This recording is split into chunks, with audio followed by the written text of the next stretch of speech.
That's it, sir. Hi. Shall we start then? Yes, start. Good morning, everyone. So, on behalf of the Association of Sri Lankan Neurologists, jointly with the Kandy Society of Medicine, I warmly welcome all of you for the Grand Round, which is a regular event of the ASN calendar. I'm really glad that Kandy Society of Medicine joining with us today. So, today the talks will be given, the case discussions will be by the neurology team from the Kandy, which is led by Dr. Janaka Peiris, who is the senior consultant neurologist at the National Hospital of Kandy, and together with him, Dr. UGC Kumara, who is one of the senior registrars with him, and Dr. Gihan Weerasingh is joining to present the cases. So the two cases would be on, first one, case discussion of a rare neurological syndrome. Second, paraneoplastic rhombencephalitis or cerebellar degeneration. I think we could finish the first case. If there is any questions or queries, I think at the end of the first case, Janaka and the team could discuss. After that, we'll go for the second case. Over to you, Janaka, to start. Thank you, Darshan, for kind introduction. Good morning for everybody, and greetings from cool climes of beautiful city of Kandy to you with the viewers in Colombo. So we are presenting two unusual cases. I must thank ASN for giving our trainees the opportunity to liaise with you and discuss academic matters. So we have Gihan Weerasingh, the medical registrar, just finished doing a short appointment with us, will be presenting the history and the examination. And our senior registrar, Chaminda, will be discussing the case. So if you have any queries after the end of the presentation, you are welcome to present them. We'll try to answer to the best of our ability. So may I call upon our registrars to start the proceeding.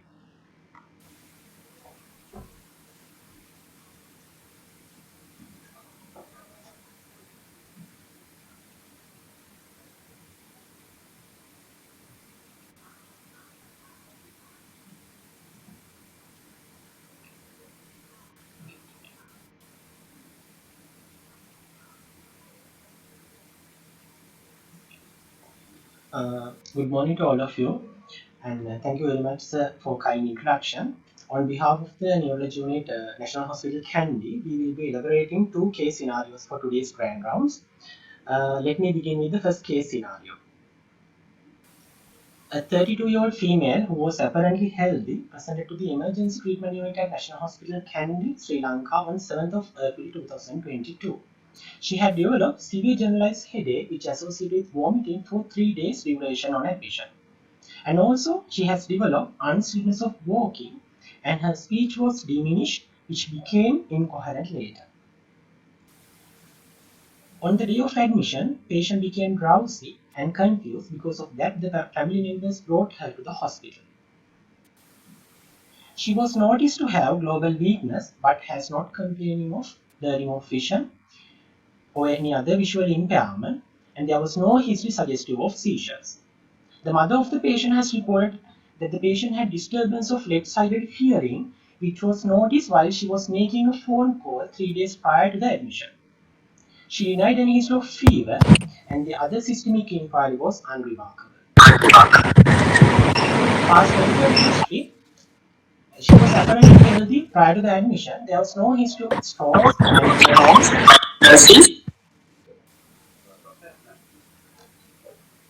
tuberculosis, connective tissue disorders, or demyelinating disorders involving central nervous system or vasculitis.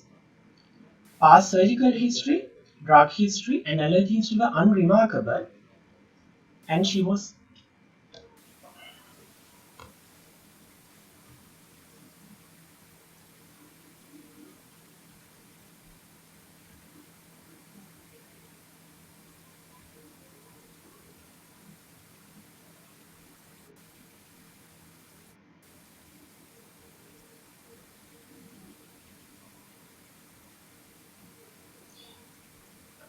sorry about the disturbance.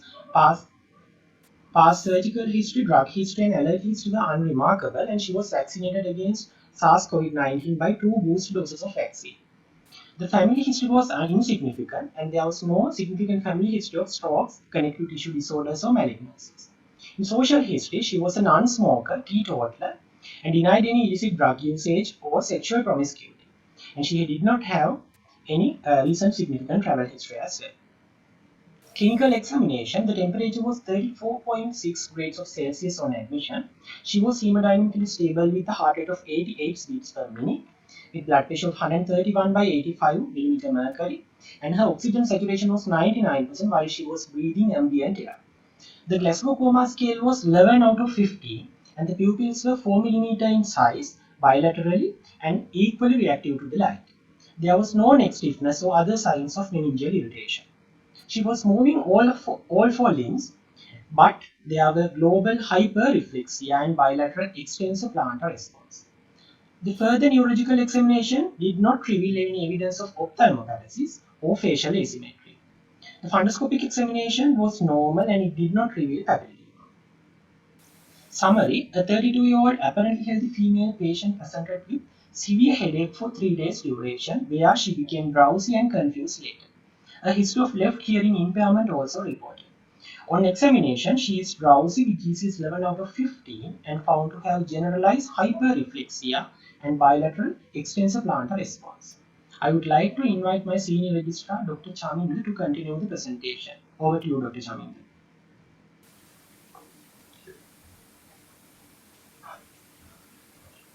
Thank you, Gihan. Uh, Good morning, my dear teachers and my dear colleagues. So, with the above examination finding, we had few differential diagnoses.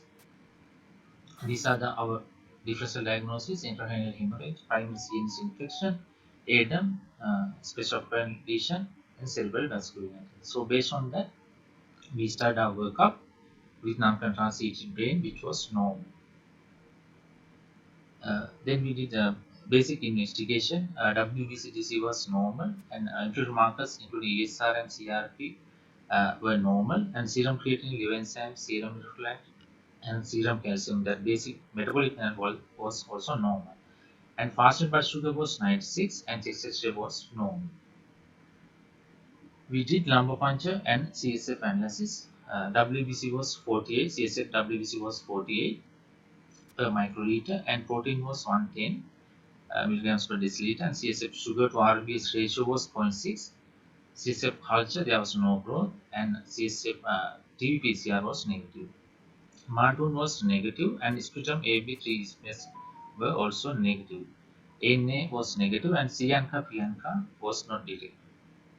Not detected. EG, there was continuous generalized delta slow activity, which was suggestive of cerebral dysfunction. Then we continue our workup with imaging. CT minogram, MRI, and MRA were done. The CT minogram revealed no evidence of cerebral venous sinus thrombosis. Magnetic resonance imaging of the brain showed multiple small white matter and deep gray matter lesions with high T2 and flare signal intensity in the supra and interventorial compartments. Few lesions showed diffusion recession. Untamed microinfarctions in the posterior limb of the intercapsule gave the appearance of string of pearls. Lesions in the corpus callosum showed typical involvement of the central fibers, giving snowball appearance. Low T2 signal changes referred to as T1 back holes were noted, indicating chronic lesions. The MR angiography revealed no features of vasculitis and no occluded segments. And hysteine suggests mine MR images did not reveal abnormalities.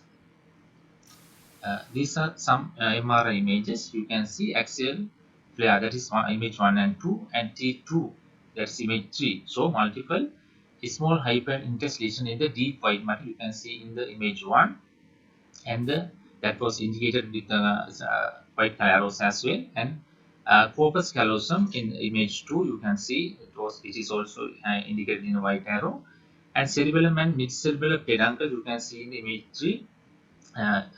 Cerebral lesions are not clearly seen in this image, but you can see mid-cerebellar peduncle lesions hyperintense lesions are there in the image 3. Diffusion weight images and corresponding ADC map respectively in image 1 and 2, and so lesions with the diffusion restriction you can see they are indicated in image 1 and 2, and T1 image show chronic T1 black holes. In the image 3 you can see black hole lesions. These are some MRI images to show snowball lesion in the corpus callosum. You can see in image 1, 2, 3. There's corpus callosal lesions to show snowball lesions, and the image 4 you can see string of pearls lesion in the posterior segment of the internal capsule. Because patient has complained hearing impairment, we have done a pure tone audiometry. You can see there's left-sided sensory neural hearing loss in this pure tone audiometry. So with that history, examination, and classical MRI findings and the audiometry, we narrowed down our differential diagnosis.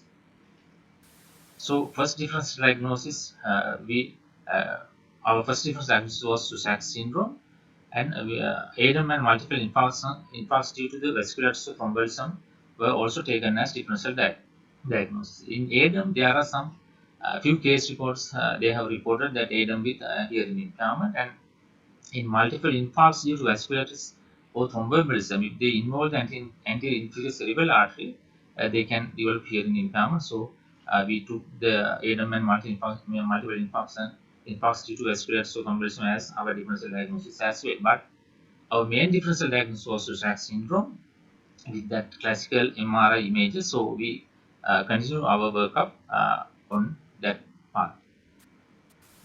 So to conclude our diagnosis, we did the ophthalmological assessment and we did fundoscopic examination. You can see fundoscopic. Here I have given a fundoscopic view. You can clearly see there is a branch retinal artery occlusion that is indicated with white arrow as well. And here also you can see occluded branch retinal artery. That's also in, you can see that white arrow indicated with white arrow. So with that, we want to confirm for the confirmation we did fluorescein angiogram.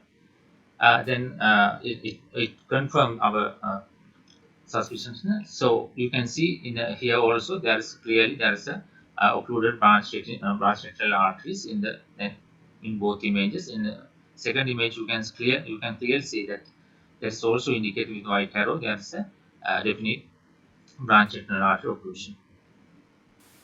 So all criteria for the diagnosis of Sachs syndrome were fulfilled, including encephalopathy and cochlear involvement and the branch retinal artery occlusion. So our diagnosis was confirmed. So we started treatment for the patient, and it started with intravenous methylprednisolone 1 gram daily for 5 days were completed. She started on intravenous immunoglobulin 0.4 gram per kg daily and continued for 5 days. And patient responded to treatment drastically, and she could walk independently. Altered sensorium improved. She was discharged with oral prednisolone 1 mg per kg and microcerebral mobility 500 mg twice daily. We followed up patient regularly, and after 2 months following discharge, she presented with right side hearing impairment, and we repeated audiometry, and it confirmed the right side sensory neural hearing loss as well. So we started the patient on biological treatment. She was started on rituximab. Now the patient is on rituximab therapy without improvement of the hearing impairment, but there's no further symptoms. So coming to the moving on to the discussion. Sachs syndrome, this disease entity was first described in 1979, and it was named as Sachs syndrome in 1994 formally. In 1975, John O. Sachs, who is an American neurologist, found a woman with triad of encephalopathy, branch retinal artery occlusion, and deafness, and that is the first incidence of the finding of the Sachs syndrome. This disease is believed to be due to an underlying autoimmune causation, though it is not fully understood the pathophysiology of the Sachs syndrome. A recent autopsy series has suggested an endotheliopathy as the basic histopathological finding.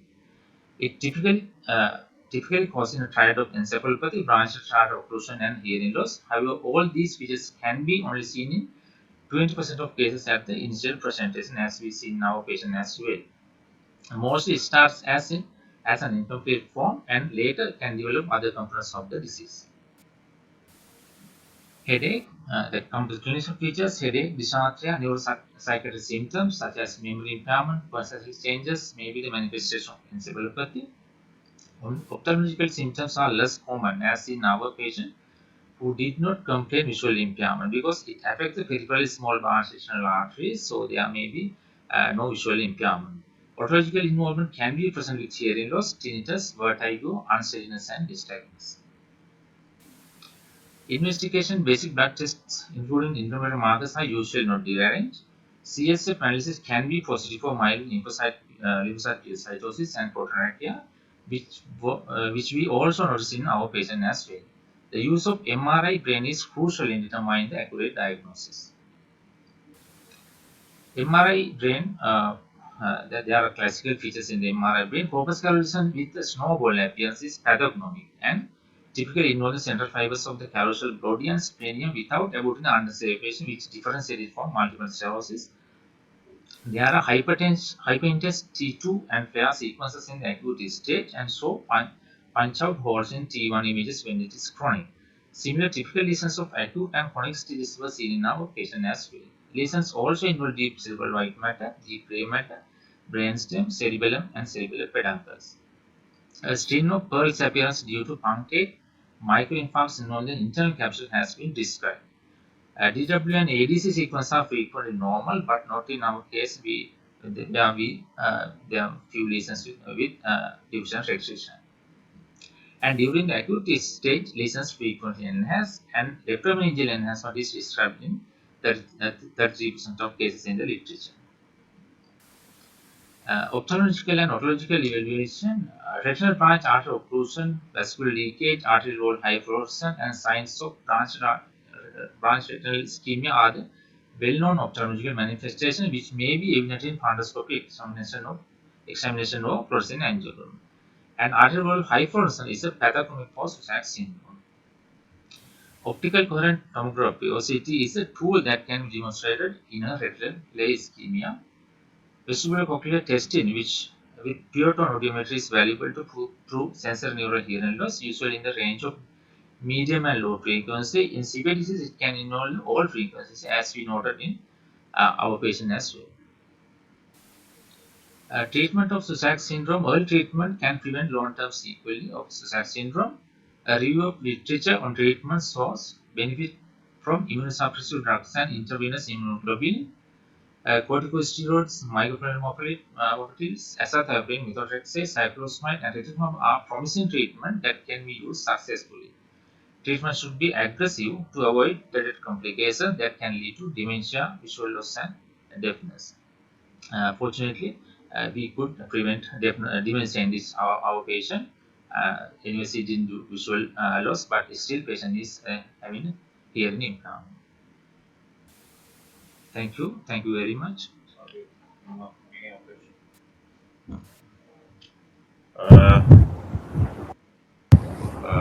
If you have questions, are you plan to ask it now or after the end of the second case? Can we finish the discussion here and go ahead to the next case? Anyway, now this is sort of a rare case. In fact, this is the first time I have, although I have heard of this condition, this is the first time I have come across Sussex syndrome in my career. So as I said, it's important to diagnose this because delay in diagnosis can result in permanent neurological damage, even blindness. So to highlight that, that we presented this case. Any questions you have? Registrar, so you also can answer it. So, Janaka, as you saw this, you have treated aggressively and actually diagnosed very quickly as well, right?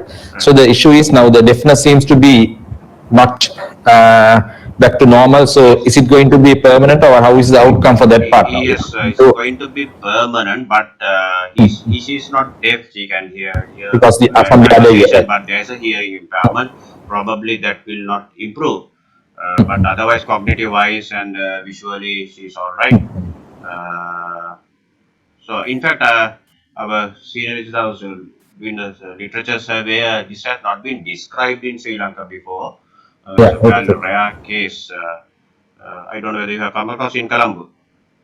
Not for my Not from my knowledge, Janaka. And I am actually, this is the first time I am also hearing a case from Sri Lanka. So it's time to report this actually, rather than someone claiming. Yes, actually, absolutely. Yeah, yeah. So shall we proceed to the second case, or you want to ask anything? I think there You is can type. on. Okay, I think you can. Yes, yes. Viewers can type the questions also. You can type the question. Yes, hardly any from our end at the moment. No questions, no. So shall we proceed to the second one? 1 minute. The audience here. There's audience here. Yes, They yes. want to ask a question. Excellent. Right. Okay. I don't think now if you go, the question is how long we have to continue immunosuppressants. Yes, yes, Now yes. in this situation, there are no clinical evidence-based practice because they're a rare disease.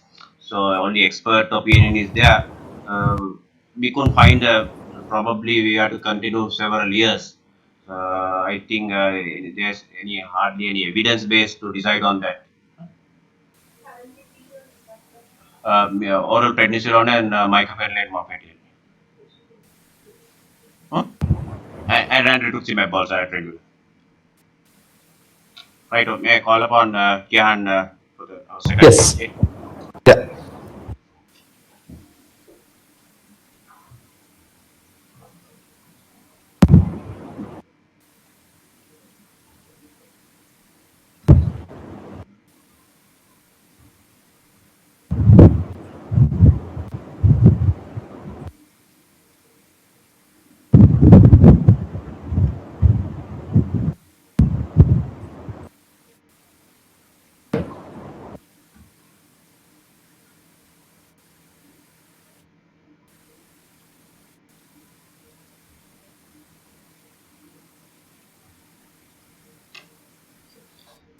Thank you, sir. Let me begin the second case scenario of today's clinical symposium. In case 2, this history has begun on 10th of February 2021. And on a particular day, a 38-year-old male bank manager who was previously healthy developed fever, which had settled after 3 hours duration.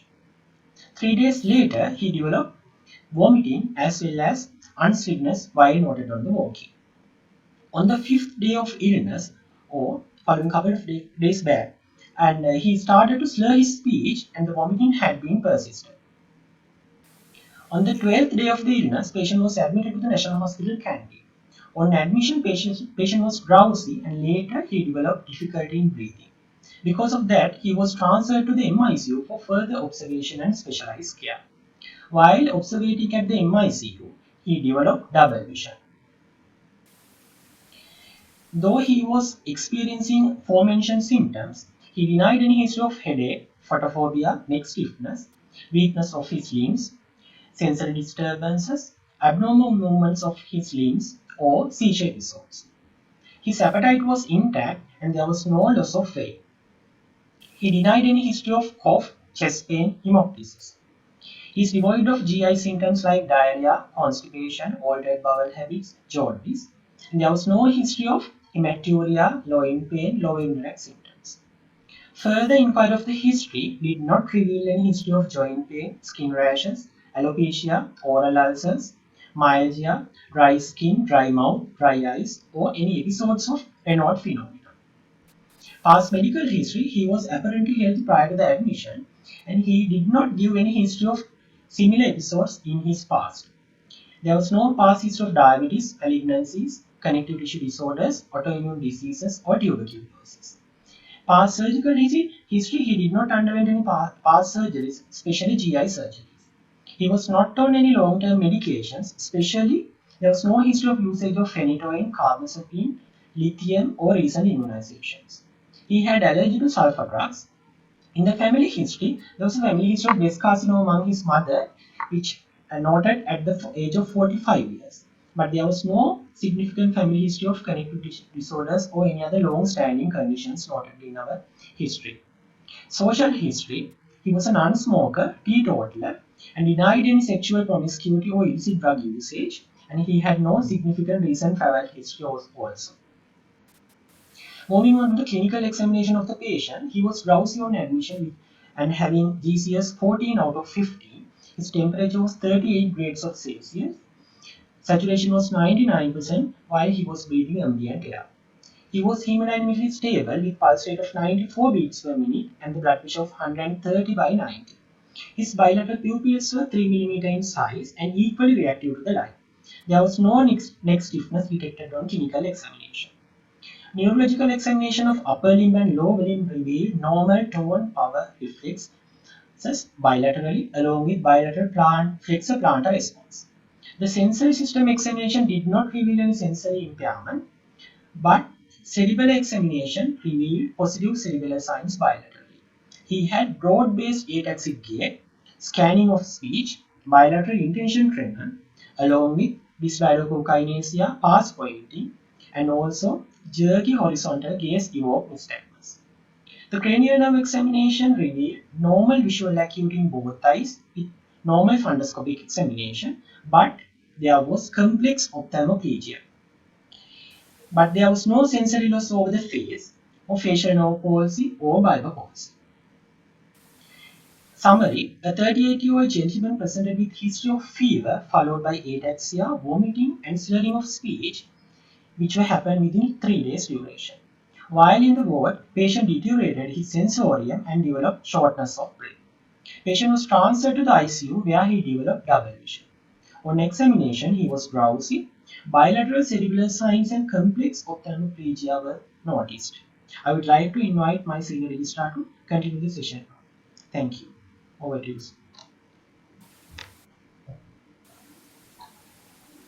Thank you, Gihan. With that history and examination findings, we had some differential diagnosis. There's a list. I have listed it: infective rhombencephalitis, paraneoplastic rhombencephalitis, Registrar encephalitis, neurobasis syndrome, neurosarcoidosis, CRIPS, CNS vasculitis, inflammatory demyelin disease, CNS lymphoma, CNS histiocytosis. It's a large list, but our main differential diagnosis was the first three, that is infective rhombencephalitis, paraneoplastic rhombencephalitis, and Registrar encephalitis. Depending on those main differential diagnoses, we started our workup. Basic investigation include WBC was 13,000 with neutrophil predominance and HP was 11.6, platelet count 171,000, ESR was 10, CRP was 2, RBS was 180, serum sodium was 138, serum potassium was 3.8, serum creatinine was 65, AT was 28, AST was 38. So basically, basic investigation, there was only neutrophil predominance leukocytosis, otherwise all basic investigation were normal. Serum calcium were 2.23, LDH was 441, that was a little bit high. HIV 1 and 2 antigen antibody test, that is screen test, was negative. VDRL was negative. We did lumbar puncture and CSF analysis. CSF WBC was 12 per microliter and it was 100% lymphocytes. Protein was 42.3, CSF sugar to RBS ratio was 0.63, CSF culture, AFB, triple antigen, HSV 1 and 2, PCR, VDRL, TB-PCR, all were negative. And the cytology, there was no abnormal cells in the CS. ANA was negative and SARS-CoV-2 PCR was negative. We did onconeural antibody profile, including anti-ampicillin, anti-CV2, anti-PNMA2, anti-RI antibody, anti-U antibody, and anti-Hu antibody. All were negative. That is CSF and serum samples. And anti-ganglioside antibodies, including GQ1B, especially here GQ1B antibody, were negative. We continue our workup with imaging. MRI were normal. EEG, there was an intermittent generalized theta slow activity with areas of widespread alpha rhythm, and there was no epileptiform discharges. So EEG basically there was cerebral dysfunction. Ultrasound abdomen, no organomegaly paraortic lymphadenopathy. Ultrasound scrotum, there was no testicular masses. CCT chest abdomen pelvis, no evidence of neoplastic process. So with that history examination and our workup, there were few, as I mentioned, there were a few differential diagnoses.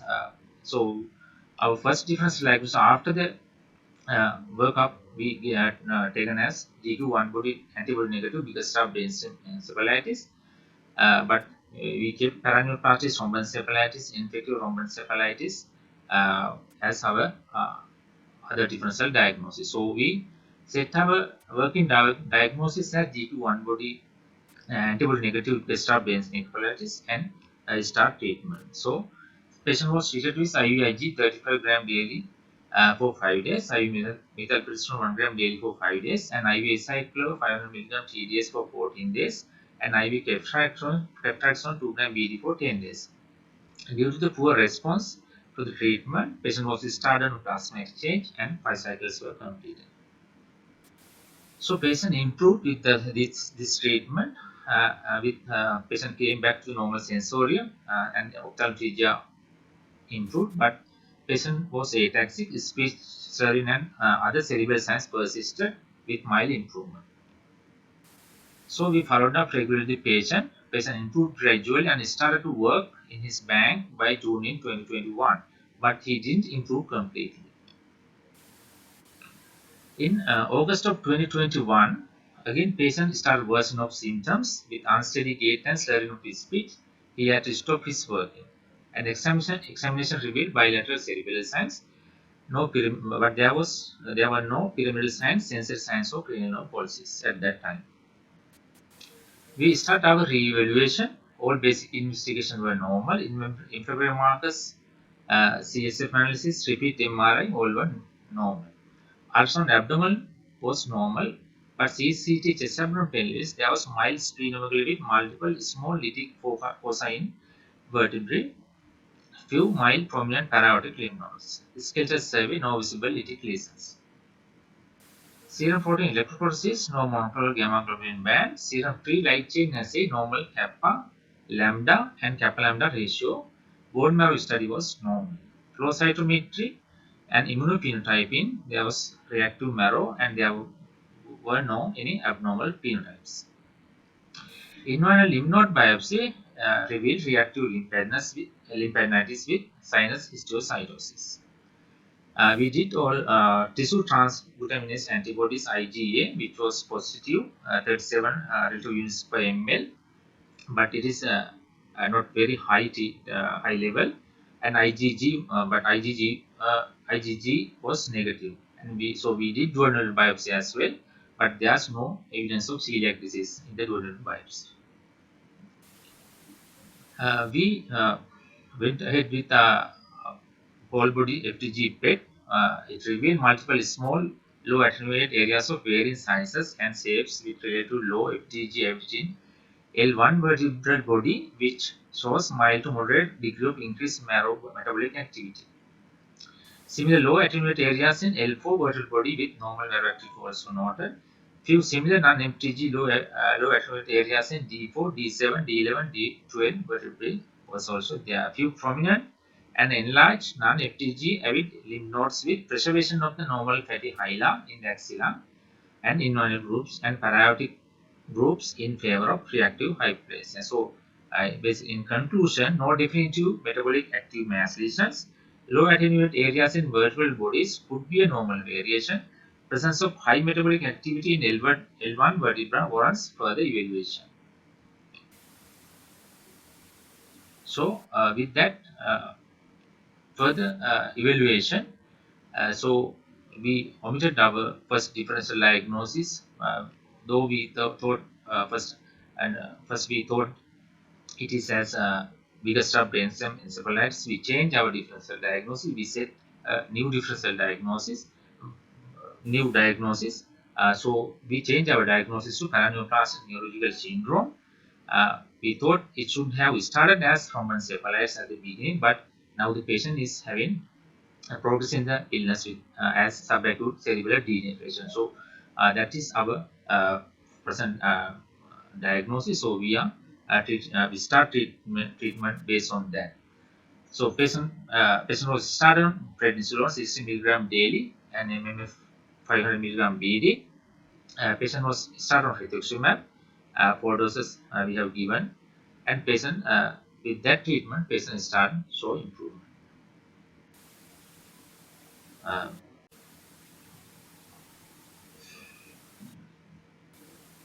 so moving on to the discussion, I'm going to discuss something about Rhombencephalitis as a broad umbrella term. Actually, Rhombencephalitis, the term Rhombencephalitis refers to inflammatory disease affecting the hindbrain, that is brainstem and cerebellum.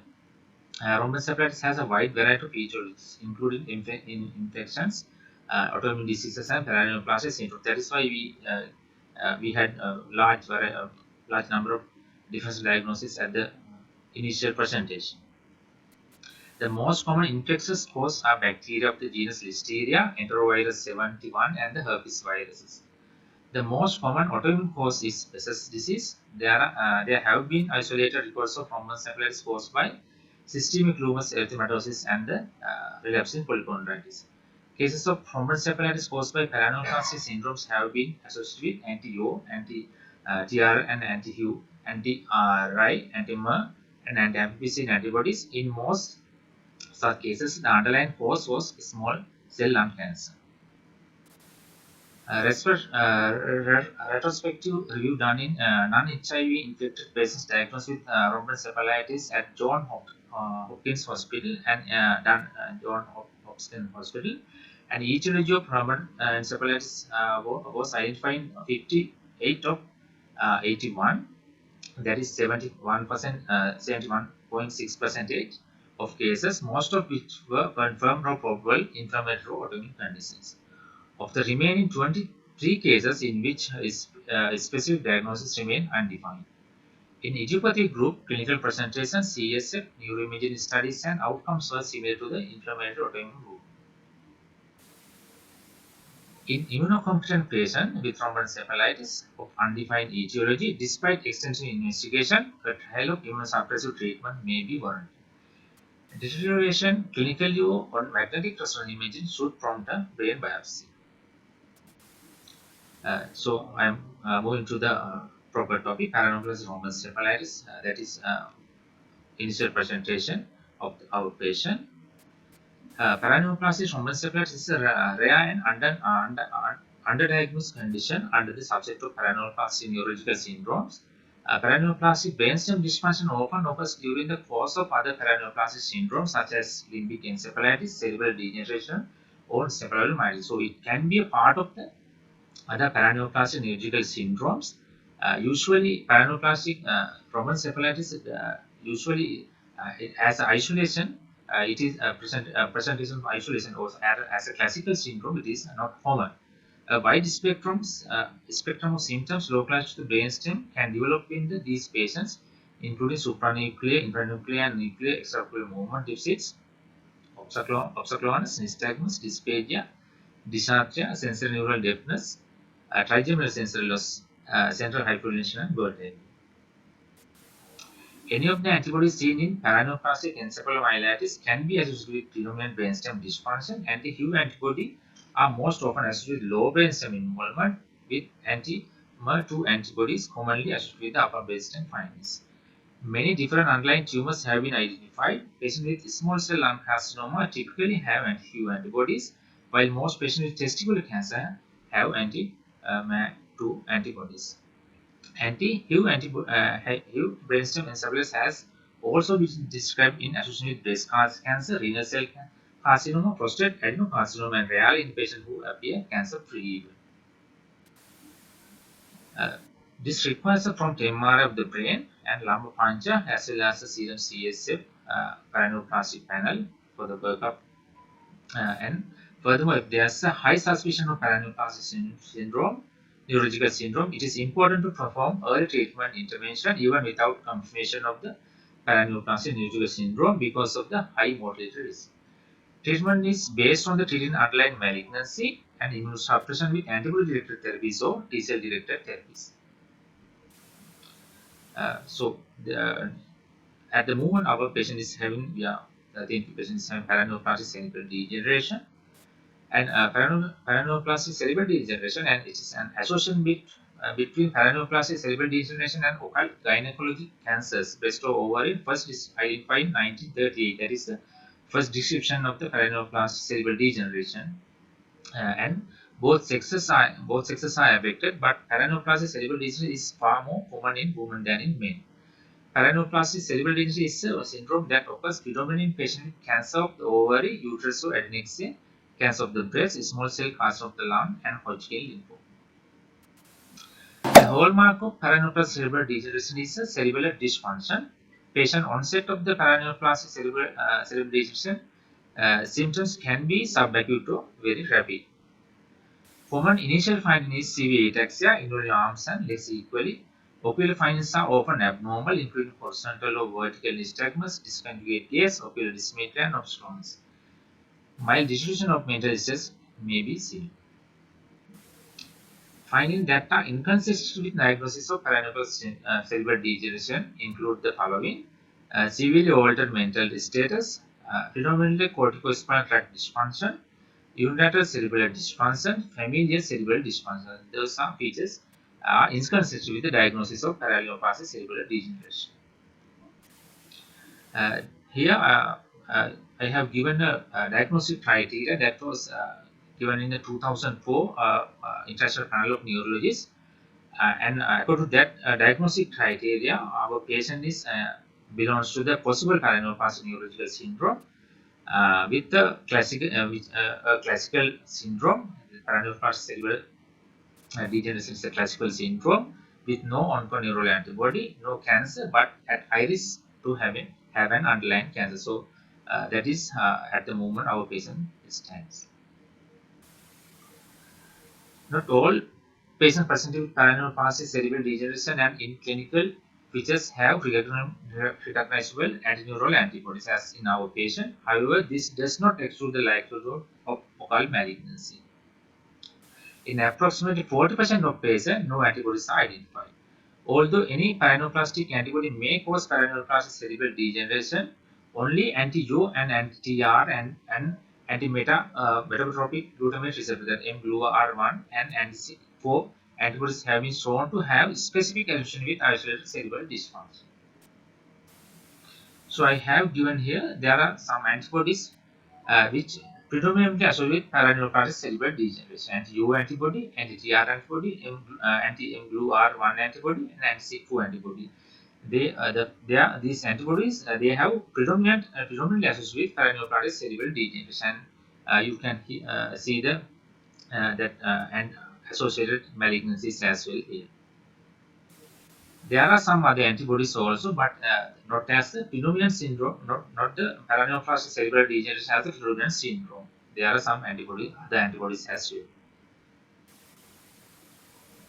Magnetic resonance imaging findings are normal early in the course of the paraneoplastic cerebral degeneration, but can show cerebral atrophy in the advanced cases.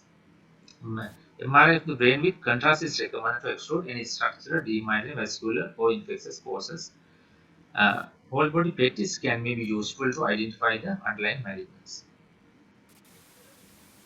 Come to treatment, two approaches can be used to treat paraneoplastic neurological syndrome. The first treatment is directed toward the underlying tumor, while the second approach is toward the autoimmune disease causing the cerebral dysfunction. In our case, it is still we don't have a proper oncological diagnosis, so we are treating with immunosuppressive, that is autoimmune part. We are treating for the autoimmune aspects of the patient. The effect of the intravenous immunoglobulin, cyclophosphamide, methylprednisolone, and rituximab on the clinical course of the patient with paraneoplastic neurological syndrome or paraneoplastic cerebral degeneration and antineural antibody is poor. So we know that usually those immunosuppressive treatments in patients with onconeural antibodies, patients with paraneoplastic neurological syndromes, very poor. But this may be partly due to the T cell involvement. So our treatment is not based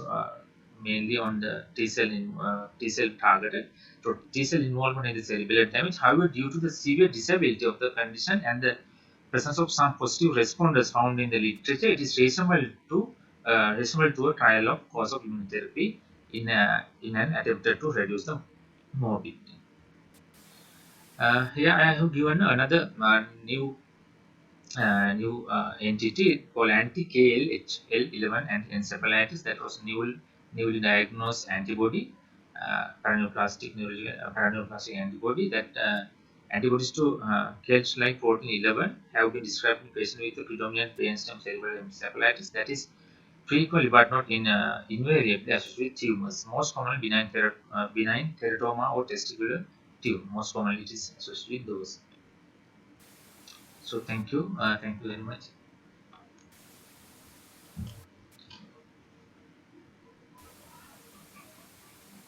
Hello, can you hear me? I can, Janaka. Okay. Yeah. Now, Thank you for the. Yeah. few things Uh, I want to highlight. As you may have noted, we have not come to a definite diagnosis, although he labeled it as paraneoplastic cerebellar. Even if you consider criteria, it comes under possible. We thought of presenting case due to few reasons. One thing is very rarely we get the opportunity to fully investigate this type of patient because of financial and cost factors. This patient was willing to spend for this investigation. Because of that, we were able to do a comprehensive investigation. Other thing is how difficult to diagnose this entity called rhombencephalitis. Now, as he said, even in the best centers of the world, about almost 30% go undiagnosed and label it as idiopathic. Uh, and the other thing is how the PET, whole body PET, there's few queries whether the underlying malignancy is there, we have few lytic lesions. Because of that, in fact, we got involved our hemato-oncologist, Dr. Nilupuli Guna. She's here in the audience. If you are willing, you can speak few words here. Huh? She may be able to contribute something more, right? You can speak here. Come to the podium.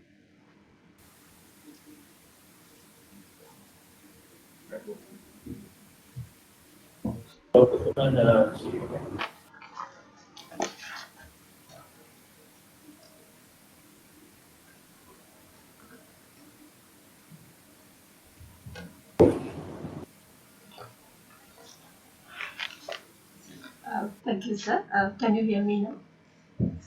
So when the neurology team referred to me, a 39-year-old, previously healthy and was in very good performance stage with acute onset brainstem encephalitis with some cerebellar degeneration, was relapsing after a couple of months from the first time and found to have very tiny intra-abdominal lymphadenopathy as well as paratic lymph nodes, and also lytic lesion which were also not detected in previous CT scan, which was done apparently 6 months back.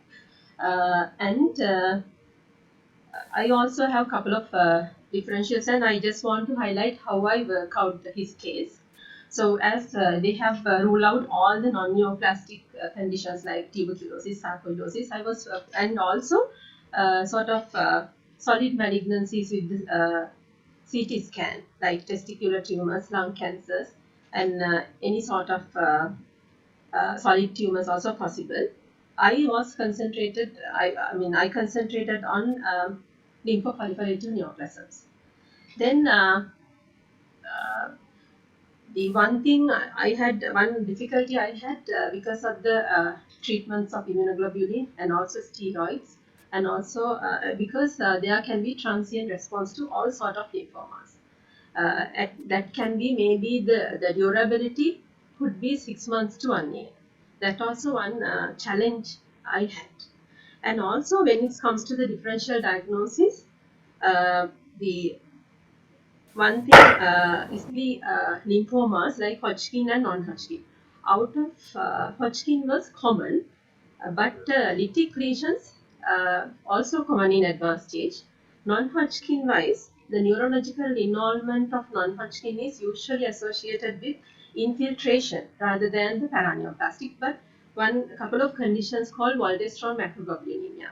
That is the one conditions which have IgM paraproteinemia, associated lymphoma, which has a lot of neurological manifestations. And one of the other condition of Hodgkin lymphoma associated paraneoplastic is Ophelia syndrome, one condition. that also associated. And there are some IgM related paraproteinemia with cerebellar syndrome called like Kanner syndrome. Various these syndromes are there. And also histiocytic disorders like cerebral Rosal-Duffman syndrome, one of the differential. Unfortunately, because he had splenomegaly, lymphadenopathy, but rarely that can have lytic lesions also, bone lytic lesions. And also other differentials was Langerhans steatocytosis. So for all sort of diagnosis, um, I needed to have a biopsy. So we discussed in this case in our surgical NDT, the intra-abdominal lymph nodes are very tiny, and it's almost 8 millimeters, and also all the surgical risk was high. And thereafter discussed with orthopedic team, and because of the intact bone, and it's very difficult to get the biopsies from the one lesion. It was in L1. That was the only short lesion. And then we discussed with Dr. Janaka Peiris and did the PET scan, because it's one is that PET is the functional scan in comparison to the CT scan, and PET avid and PET non-avid lymphomas are also there, and even some solid tumors also positive for solid PET scan. So even though the normal lymph nodes are there, we can have PET avid lymph node which has malignant focus. Therefore, we did PET scan and was positive in vertebral lesions, and sort of extensive lesions shows in vertebra in comparison to the CT. And also lymph nodes were non-avid, PET non-avid. And we thereafter meanwhile, like simultaneously we work up with the paraprotein evaluations. There wasn't any clonal expansion of paraprotein. SP was negative, but it doesn't rule out. Kappa and out's negative. Even light chains was also negative, but still you can't rule out. And Rosal-Duffman syndrome also possible because lymphocytes initially the lymph node biopsy shows sinus histiocytosis, but sinus histiocytosis is not a malignant. We should prove with immunohistochemistry the clonal proliferation. Just sinus histiocytosis is positive in any benign conditions also. Therefore, we did immunohistochemical markers live with the pathology team, and there wasn't no any clonal sinus histiocytosis. So from my end, Hodgkin was positive, Waldenstrom was positive, non-Hodgkin lymphoma with any other variety, histiocytosis, Langerhans, non-Langerhans histiocytosis. Those are my differential diagnosis. The PET positive side, we try to again get the biopsy. That was the only PET avid area, but still surgical risk is high. And the one other thing I discussed with the patient is that treatment period, just to relapse with the sort of a symptoms he had. For example, primary can be appeared, but he was a banker and very responsible job, having he didn't like to stop the treatment, because just after stopping treatment with the neurology team, his whole this neurological dysfunctions appeared, and it's that quality of life wasn't good. Therefore, actually, this was challenging, but meanwhile, I think neurology team did the correct thing to save his life and to save his neurological functions. And the giving steroid and immunoglobulin was the challenging to rule out the lymphoma, one thing. But there were reported cases where this once the clone of this lymph nodes, lymphocytes, abnormal lymphocytes, resistance to the ongoing treatment, there can be again relapse with the primary. I think this case was really challenging for me also. We did a lot, with the neurology team, it all worked out, but unfortunately we couldn't get the vertebral biopsy. That was the only thing I couldn't do from my side. Yes.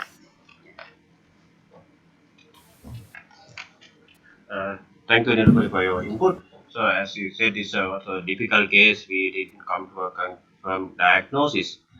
Only thing initially we thought it's actually bigger stuff encephalitis. The entire picture was like that: drowsiness, ophthalmoparesis, very subacute onset. But generally, you expect them to recover fully with passage of time. But here, whenever we try to tail off, we will suffer. He started getting worse. Because of that, we thought the bigger stuff is a little unlikely. DQ1B can be negative in bigger stuff. So that is the situation. I think there are a few questions. How do you see that? Yeah, I'll get back to you. There's a question from Pubudi, I think, Pubudi from one of your trainees in Kandy who is in foreign training in UK. So he says, whether could this be Bing-Nielsen syndrome, I think form of a Waldenstrom's octoglobulinemia, you know, which has an intravascular lymphoma. Could it be something similar or is it possible? Nirupali, I'm not very sure how to answer. Yeah, I think Nilupuli might be, sorry, I thought, yeah.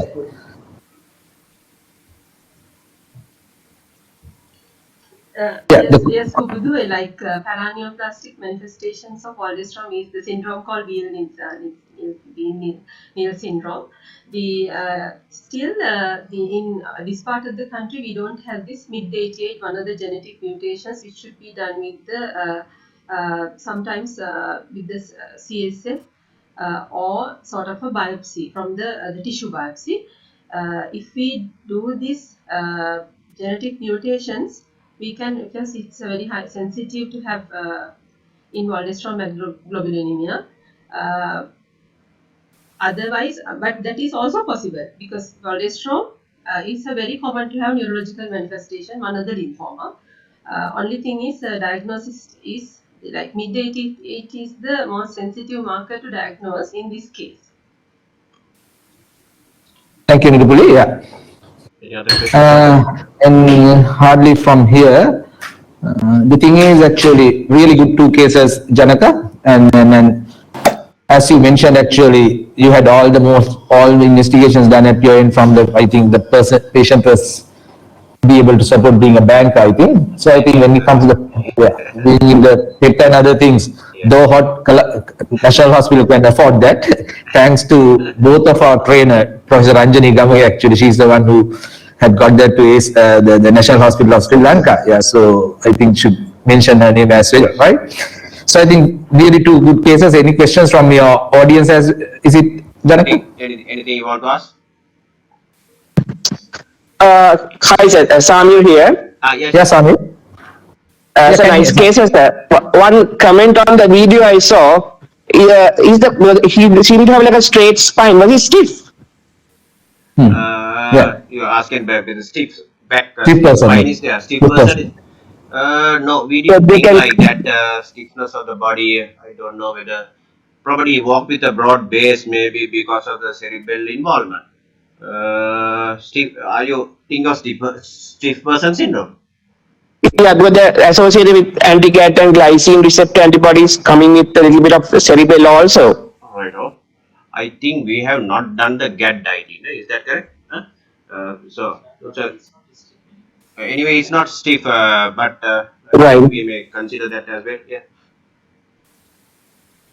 Yeah, there's a Thank question you. from the audience. Yeah. What if?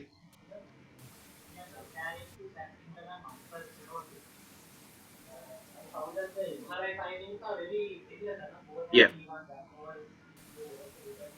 Yeah.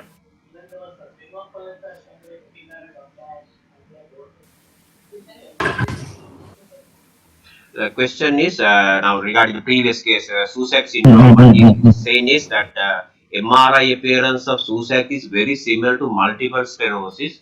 How do you differentiate this? But there are a few features. Chaminda, can you comment? Because now these corpus callosal lesions are little different in classical multiple sclerosis. Chaminda will elaborate on. Yes, here I described as well in my presentation. In Susak syndrome, it is central fiber syndrome. Corpus callosal lesions are usually central fiber syndrome, and it is not emerging from the undersurface. In multiple sclerosis, lesions are emerging from the undersurface. That is why we call dorsal fingers. And other thing is in multiple sclerosis, the periventricular lesions are not common in the Susac syndrome. Susac syndrome, it is they involve the cortical lesions and then deep gray matter and deep white matter as well. But periventricular lesions are not common in the Susac syndrome. These are the basic differences, I think, from Susac syndrome. In fact, when we saw this MRI also, that's the first thing we got this MS. But fortunately, at that time we had a neuroradiology trainee, senior registrar, who was very conversant with this, and she helped us a lot. Mary, she has gone abroad for her foreign training, unfortunately, she's not here today. She made a sort of confidential diagnosis confidently she made, but reading subsequently, we also felt her diagnosis was correct, because there are few differentiating features from MS, and combined with the retina branch retinal vein artery occlusion and sensory neural hearing loss, made the diagnosis. Anything else from your end, Darshan? I think that's it. Actually, we'll finish the grand round. I thank you, Janaka. Actually, it's really great to see you from even from that trade. I think we should more often collaborate in the future. Yes, We I went to think Kandy. now with this, not only Kandy, now we have this Kandy Society of Medicine, likewise Excellent. in Weerasingh Yeah. Hospital, we have clinical societies. Yes. ASN should get liaise with them, and nowadays with this Zoom and technology, being able to Correct. have more collaboration. So Yes. thank you, Darshan and ASN, for getting us on board. And I must thank our Kandy Society of Medicine and Dr. Nisal for IT help, and Dr. Sunishka for organizing this entire thing from this end. Thank you very much. Thank you, for Janaka. everybody. And yeah, once again, I thank you and the other two, the presenters, Dr. Kumara as the Senior Registrar in Neurology. We'll be seeing him in Colombo most probably in the next month, the next year or so. And Gihan Weerasingh, our Registrar. And I wish him to be a Senior Registrar in Neurology, as to choose his career as Neurology as well from this end. Thank you, Janaka, and it was so wonderful to be with you, right? Thank you. Thank Thanks you. a Thank lot. you very much. Okay, thank you.